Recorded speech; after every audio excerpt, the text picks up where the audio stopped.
I used to think tweaking M365 settings was the answer to every slow Teams call until I watched our network diagrams and realized that culprit isn't in Redmond, it's lurking in my own firewall. If you've patched, optimized, and toggled every policy but users still complain, it's time for a behind-the-scenes look at what really drives cloud performance, your physical and virtual network. Ready to find the real bottleneck? Why the blame is misplaced, unmasking the real bottleneck. If you manage M365 in just about any organization, you know the drill. Monday morning and the help desk lines start lighting up. Teams kept dropping my call. SharePoint took ages to open that document. Is Microsoft down again? It's almost a ritual.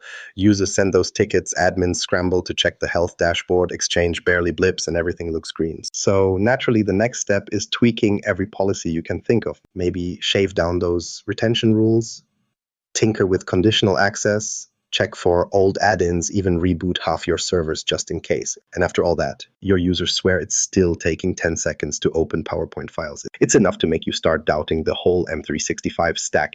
Here's where it gets interesting, because the real problem usually kicks in long before your data even hits those Microsoft servers.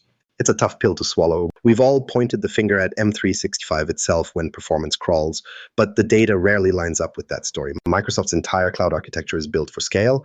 Their core services are redundant across regions, sitting behind walls of global CDNs, and have enterprise-grade failovers. The boring truth is Microsoft's backbone is almost never the problem. Most of that lag people complain about doesn't trace back to Redmond at all. It gets lost somewhere inside your own network rack, miles from any Azure data center. There's a reason IT pros keep looping back on the same issues. Picture a Teams meeting going off the rails. Voices start cutting in and out. Screen shares look like PowerPoint from 1999. And someone asks in the chat, is Microsoft having problems? You run your checks. Microsoft 365 Service Health green. Your infrastructure patrolled by more monitoring dashboards than anyone knows what to do with. Still, the call lags, and everyone's sure Microsoft is at fault. Except the real culprit is probably closer than anyone suspects. More often than not, the data never even gets a clean shot at the cloud because it's busy tripping over a badly configured local gateway, overworked proxy, or a well-meaning firewall rule that's years out of date. Let's throw in some real-world perspective. There's a healthcare company that spent months battling user complaints about slow SharePoint syncs and flaky Teams meetings. New laptops didn't help, nor did swapping out Wi-Fi gear or rolling out even more monitoring tools. The breakthrough came from a random network admin who traced the M365 traffic logs straight to a single firewall rule, a leftover setting forcing every bit of Microsoft Cloud data through 4 layers of packet inspection and deep scanning. One simple change: allow trusted M365 endpoints to pass through with minimal inspection. By the next morning, not only was SharePoint flying, but even Microsoft Teams calls felt smoother than anyone remembered, all without raising a single Microsoft support case. That's not a one-off scenario. Microsoft's own telemetry shows the vast majority of performance issues arise before their infrastructure even gets involved. One long-running analysis of M365 network incidents flagged just how often the problem is really a homegrown policy, a routing misfire, or an aging VPN configuration that survived 3 IT directors. The official guidance is blunt. Prioritize local egress for M365 traffic and avoid hairpinning your data back to the mothership if you want reliable performance. Cloud architects have been repeating it for years, but inside the average organization, legacy controls and old behaviors keep slowing everyone down. Some of the research from Microsoft's Global Cloud Networking Group puts it plainly. Users see the best performance when traffic travels the shortest possible route, straight from the client, out the nearest egress point, and directly to Microsoft's backbone. Anything else creates hops, delays, and unnecessary points of failure. If your security stack or proxy inserts extra authentication challenges or tries to decrypt every packet, expect Teams and SharePoint to protest in slow motion. Tracing these bottlenecks isn't just an exercise in blaming the firewall, it's usually the low-hanging fruit that IT teams overlook because they're sure the network is locked down and fine. These invisible tripwires cause daily chaos. The kicker is that so many organizations treat M365 like an on-premises workload, locking it behind the same choke points they built for the 2010 era. Meanwhile, Microsoft has engineered their stack for direct, modern internet connectivity, hoping you'll trust their perimeter as much as your own. The result? Endless cycles of troubleshooting where admins try every M365 tweak in the book, but miss the obvious. Until you fix the network path, you're just applying bandages. So if every support call and monitoring dashboard still points at the cloud, it's time to look closer to home. Ignore these network tweaks and you'll waste time chasing digital ghosts. Catch them early and you'll see the kind of overnight improvement that takes user complaints from a daily occurrence to an occasional memory. The logical question now, what are the specific network mistakes that keep tripping everyone up? That's where things get revealing. 3 routing mistakes that ruin cloud performance. It's easy to look at your network diagrams and see clean lines, all those labeled firewalls, the tidy proxies, the connections you drew with a few clicks in Visio. But the truth is, many IT teams don't actually watch what their own infrastructure does to M365 traffic once it leaves a user's device. If you haven't scrutinized your actual packet flow lately, you might assume things are fine. The firewall's doing its job, the proxy's humming along, and we've run the same setup for years. That kind of autopilot confidence is usually the first warning sign, because baked deep into most environments are a few destined to slow down M365 mistakes that everyone assumes keep them safer or make management easier. Let's start with the most classic offender. The central firewall or proxy choke point, you know the model. Every packet, including Teams calls, SharePoint syncs, and file uploads, makes a round trip to HQ or some overloaded regional hub before it ever meets the open internet. It sounds secure, one place to control and monitor everything. It also sounds manageable because centralized rules are easier to audit. But the impact on Microsoft 365 is a bit like forcing all traffic to stop at a toll booth in rush hour. You see bottlenecks, stacking latency as your packets line up to be inspected and scanned. Microsoft engineered their endpoints and protocols for quick direct routing. It's built for a cloud-native world, not for shoehorning through aging gateways. Suddenly, users are asking why a Teams meeting with a colleague across town feels like it's bouncing off the moon. The second routing mistake is a close relative, not allowing direct internet access for those critical Microsoft endpoints. On paper, blocking outbound connections unless they pass through corporate inspection makes sense. Security teams sleep better, knowing every request is logged, even if it's just PowerPoint phoning home. But M365 doesn't play well with middlemen that don't speak its language. You end up with unpredictable delays, broken authentication handshakes, or the classic "your connection is not secure" error that sends users running to unplug their Ethernet cables. Microsoft even publishes a living list of endpoints that should bypass security inspection entirely. They have their own layers of defense and require that split traffic to hit performance targets. Ignore this and you hear about it every time someone's SharePoint library takes forever to load or Exchange Online times out mid-search. Now, for the VPN misadventure, routing all Microsoft 365 traffic down the same slow, encrypted tunnels you use for sensitive apps like SAP or Oracle isn't keeping you safer, it's just piling on headaches. In theory, all your traffic comes from the office, so conditional access matches up and legacy network controls stay relevant. But most VPN concentrators weren't designed for constant cloud back and forth, especially not the multimedia payload from Teams or the file churn of OneDrive. If all of your branch offices and remote workers are forced to hairpin their traffic, sending it from their laptop back to HQ, then to Microsoft, and all the way back again, the result is a slow march of jittery calls, choppy video, and chat messages that arrive out of order. It's the kind of network path that looks technically correct but feels objectively painful in real-world use. One example that's hard to ignore, a retail chain with dozens of locations, each with its own internet circuit, yet somebody in IT wanted all Teams and OneDrive data to look like it was always coming from headquarters. So every single Teams call, even ones between 2 cashiers in the same store, had to loop across the country and back just to cross the street. That bit of safety through centralization meant their video calls crawled, screen shares timed out, and managers gave up on anything more complicated than a chat. Users were convinced Microsoft 365 was allergic to Mondays. The reality, a simple split tunnel configuration, letting Teams and other trusted M365 endpoints bypass the slow lane, restored their performance overnight without touching a single app setting. This is where Microsoft's own documentation gets direct. Their advice is to enable direct Microsoft 365 connectivity at each office location with local egress of internet traffic. Split tunneling isn't a security compromise. Done properly, it means productivity apps get fast, reliable connections, while your true crown jewel systems stay behind the VPN. But here's what holds people back: the nervousness that direct egress opens new gaps, or that they lose visibility over what's happening on the wire. It's a classic risk versus reward standoff. What stands out looking through these repeated mistakes? Once you remove the bottleneck, by letting trusted Microsoft 365 flows avoid excessive scanning, zigzag routing, or deep inspection, performance jumps up sometimes dramatically. You get fewer support tickets, happier users, and none of the old trade-offs you thought were non-negotiable. Most of the time, this is an instant win. No M365 settings to tweak, no advanced troubleshooting, just basics done right. But here's the nagging question. How do you figure out which hurdle is dragging you down in the first place? Users just know their apps are slow. They don't tell you if it's the proxy, the firewall, or that old VPN appliance limping along in the server closet. So what's the trick to catching the real culprit before the next Teams meltdown? Diagnosing the culprit is your security stack slowing you down. Ever had that moment where OneDrive syncs 100 files in no time, but a Teams call next door lags and drops? That's the flavor of confusion a modern security stack can serve up, especially as organizations mix and match proxies, firewalls, and VPNs. Everyone wants tight security. Inspect every packet, block threats at every turn. But in the real world, making every cloud app run through the same gauntlet rarely leads to either top-notch security or happy end users. The idea that locking down every bit of traffic the exact same way will protect everything and keep it running smooth is one of those comforting myths that doesn't survive close scrutiny. Let's look at how the different chunks of your security stack play favorites when it comes to M365.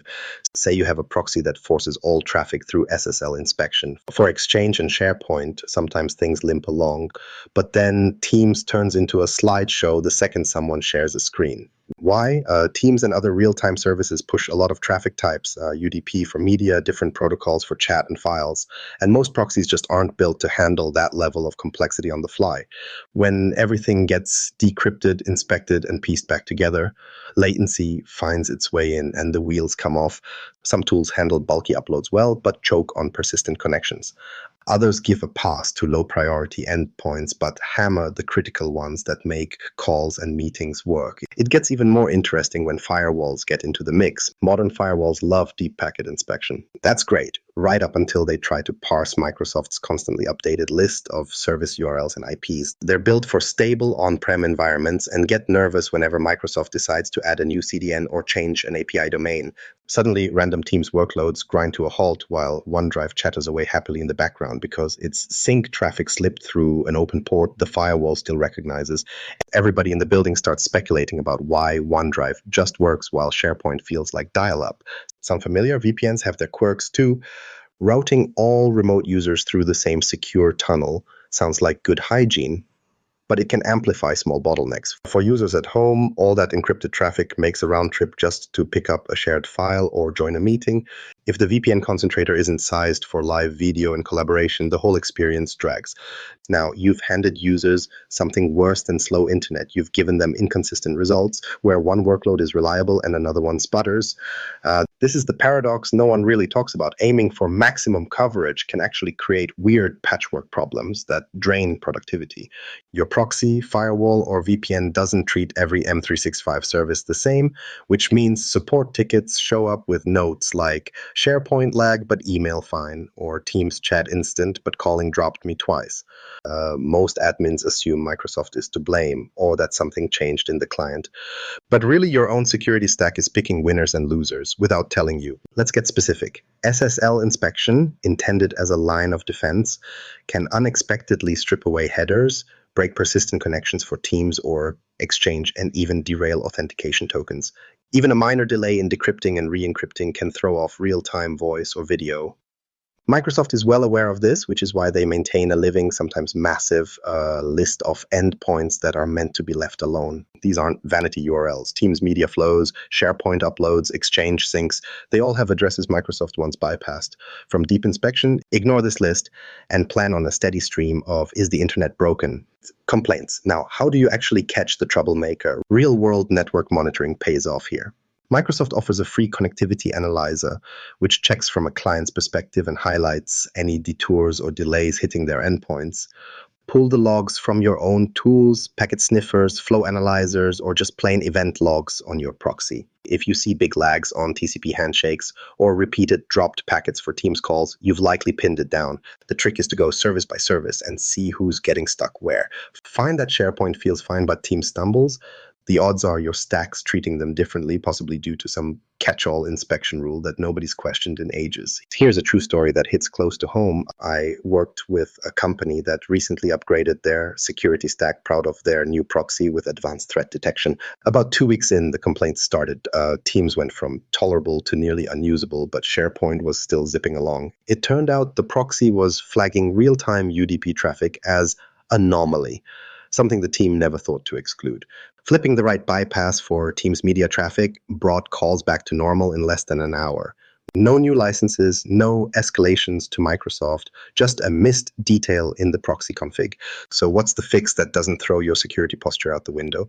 It's all about maintaining a fresh, well-managed bypass list and applying split tunneling for those services that demand low latency and consistency. Microsoft even publishes the precise addresses to trust.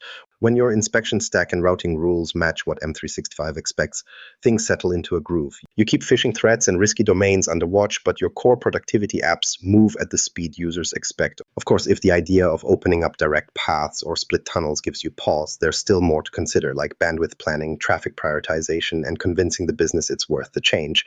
And that's where things can get even more interesting. Proving the case, selling network changes to leadership. You've found the network quirks and you know what's slowing down M365, but reality check, getting your higher-ups to buy in is a different animal. Most organizations aren't keen to tinker with their carefully layered security controls unless there's proof that the effort is worth it. Suggest a new switch or firewall rule and someone's bound to ask, how do we know this won't just cause other problems? The default stance is caution, especially from leadership that hears network change and imagines downtime, audit headaches, or extra risk. That's fair. Their job is to weigh the balance between keeping the lights on and not accidentally letting something slip past the gates. The sticking point almost always circles back to data. Leadership wants more than gut instincts, no matter how much noise is coming from the help desk. Maybe they'll listen to stories of users complaining, but they definitely perk up when you start showing numbers. So the question is, how do you get those numbers and what makes them compelling? Here's where a little homework goes a long way. You run baseline tests before any changes, measure current latency for Teams calls, record SharePoint upload times, and note how long OneDrive syncs actually take. Then you tweak the routing, bypass the proxy for just the core Microsoft 365 endpoints, set up split tunneling for Teams, repeat the measurements after. The differences aren't usually subtle either. In a side-by-side comparison, Teams call setup drops from 7 seconds to under 2. SharePoint files that used to crawl now show up in half the time, and those random connection drops start to vanish. You can plot that on a line graph or put it as plain old averages. Either way, it's the kind of before and after that translates into something boardrooms understand. Let's talk specifics because numbers make or break this conversation. Teams calls, for instance, work best when latency stays below 100 bims. File syncs on OneDrive get painful when upload speed drops below 5 megabits per second per user. Microsoft doesn't always spell out the minimums for everything, so this is where your own metrics fill the gap. If you have a remote branch that hairpins all traffic to HQ, it's not hard to see latency hit 100 ms or even 200 ms at busy times. Suddenly, half the complaints make sense. A regional office routes SharePoint through an overloaded proxy for inspection. The upload speed looks fine in the test, but real user experience lags, especially when those inspection engines get bogged down at peak hours. Now, you could stop at just user anecdotes, but putting real bandwidth requirements in front of the decision makers helps draw a line between what users feel and what's happening under the hood. If you can say Teams needs 1.5 Mbps per meeting participant just for audio and video, and then show that users routinely get half that because they're stuck in a security queue, it's not about wishful thinking. It's about technical reality. Show the gap between the cloud-ready path and the bottlenecked one, and questions about why do we need to invest start to fade. Even better, map support tickets or help desk volume to the performance metrics. We saw a 30% drop in Teams complaints the week after we updated our routing, and the pattern tells itself. It helps to reference results from peer companies and real-world case studies too. Healthcare orgs, for instance, often have strict controls, but many have proven that adopting Microsoft's guidance for direct local egress didn't compromise their security posture. Instead, they reported smoother Teams meetings and less downtime in SharePoint. One manufacturing company tracked everything. Before the change, daily Teams outages averaged 10 minutes of lost productivity per user, not to mention the time spent troubleshooting. After fixing their network routing, not only did complaints plunge, there was a measurable uptick in project velocity, simply because collaborating didn't grind to a halt every time a firewall hiccuped. The bigger picture is this. When you translate network tuning into measurable business outcomes, reduced downtime, fewer support tickets, and time saved across the board, you turn a nice-to-have tuning request into a cost avoidance or even a productivity booster. The return on investment comes out of overhead costs shrinking. That means fewer emergency IT escalations and more time spent on innovation instead of firefighting. The case isn't just technical, it's practical, economic, and user-centric. If you show leadership that your changes pay off in the form of happy, productive employees and a support staff that spends less time on the phone, you've got the foundation of a strong argument. Most executives love hearing that network investments aren't just padding the infrastructure, they're actually buying peace of mind and making collaboration tools truly usable. With the right charts and a few well-chosen anecdotes from your own data, you can usually move the conversation from why change anything to how soon can we make this work. Once leadership sees that network investments can quiet down help desk tickets and push projects forward, you're not fighting an uphill battle. Instead, you're giving your organization a tangible way to get more value from the hundreds of thousands they're already spending on Microsoft 365. And when you finally shift the focus from endless app troubleshooting to rooting out network snags, users notice too. So if you're tired of the blame game and want to shift your M365 performance from pain point to bragging right, there's a simple next step. Let's get into what you can actually control and start putting those network fixes to work. We've all sat through Teams calls where you'd swear the audio is traveling back in time. The bottleneck isn't in some Microsoft data center. Most of the time, it's the switch, cable, or firewall sitting under your nose. If you really want smoother M365 performance, don't keep blaming the cloud. Map your own network, see old patterns for what they are, and rethink if that gateway still earns its keep. There's always a reason for slowdowns, and more often than not, it's a piece of your own puzzle.